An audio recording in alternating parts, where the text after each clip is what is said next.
Hello বন্ধুরা, আমি প্রিয়াঙ্কা। আমি তোমাদের সাথে আমার দার্জিলিং ট্রিপের পুরো ব্লগটা শেয়ার করছি। আগের পার্টে তোমাদের সাথে শেয়ার করেছিলাম যে আমি কোন ট্রেনে দার্জিলিং গেছিলাম, কীভাবে গেছিলাম, তোমাদের সাথে সব কিছু শেয়ার করেছি। এই পার্টে শেয়ার করব আমরা দার্জিলিংয়ে ঢুকে কোন স্পটটা আগে ফার্স্ট দেখলাম, সেটাই তোমাদের সাথে শেয়ার করবো। আর কোথায় আমরা ব্রেকফাস্ট করলাম সেটাও দেখাবো। পুরো ব্লগটা দেখতে থাকো। তোমরা তো দেখলেই আমরা এনজিবি থেকে বেরিয়ে গেছিলাম। এনজিবি থেকে বেরিয়ে দেখো এবার কিন্তু পুরো আমরা দার্জিলিংয়ে ঢুকে গেছি। আর দার্জিলিং মানেই তো পাহাড়ি রাস্তা, খাড়া রাস্তা আর এঁকে বেঁকে পথ চলা। এই যে আমাদের দার্জিলিং ঢুকে গেছি, আমরা ঢুকে নিয়ে আমরা যাচ্ছি। কিন্তু আমাদের না প্রচণ্ড খিদে পেয়ে গেছিলো সেই সময়।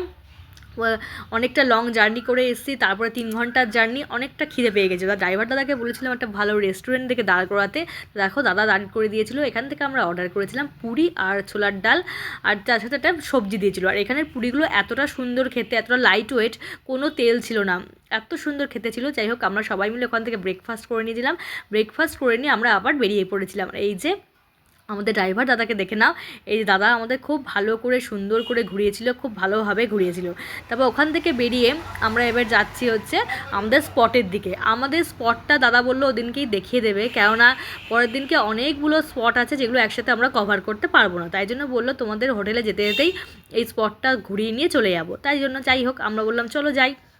এইবার দেখো দার্জিলিংয়ে যখন ঢুকছি, এবার ওয়েদারটা দেখো কীভাবে চেঞ্জ হয়ে আছে। তখন দেখলে পুরো একদম রোদ রয়েছে, কি সুন্দর পরিষ্কার আকাশ রয়েছে। এবার দেখো যত ঢুকছি তত আমরা মেঘের মধ্যে ঢুকে যাচ্ছি, কুয়াশায় মোড়া।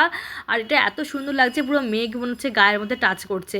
এত সুন্দর পরিবেশ ছিল, যত ঢুকছি তত মানে না দেখলে হয়তো ভাষায় বর্ণনা করা যাবে না। পাহাড়ি এলাকায় পাহাড়ি প্রকৃতির সৌন্দর্য সত্যিই খুব সৌন্দর্য।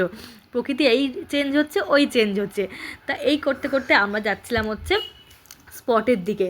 আর দেখো যত ঢুকছি তত মনে হচ্ছে কুয়াশায় মোড়া, কিচ্ছু দেখা যাচ্ছে না। কিন্তু দাদা এত সুন্দর করে ড্রাইভ করেছিল, এত সুন্দর করে আমাদেরকে নিয়ে গেছিলো, সত্যি কিছু বলার নেই।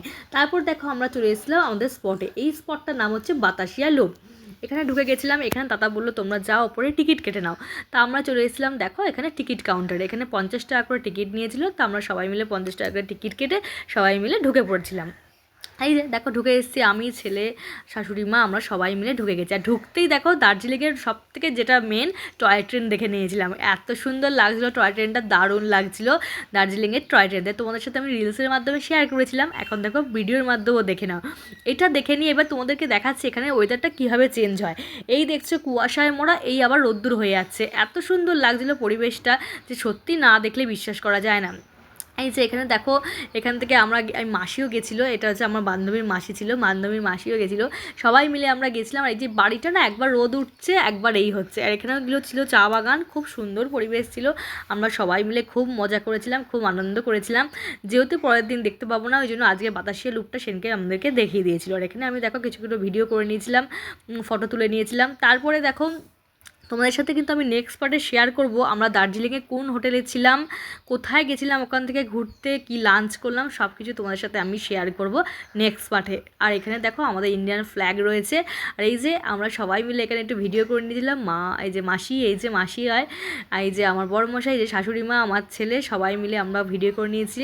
আর সত্যিই খুব মজা হয়েছিল। বাতাসিয়া লুকটা কিন্তু দারুণ ছিল আর দারুণ লাগছিলো দেখতে। এই যে আমাদের ইন্ডিয়ান ফ্ল্যাগ। চলো বন্ধুরা নেক্সট ব্লগে আবার তোমাদের সাথে শেয়ার করব কোন হোটেলে আমরা ছিলাম।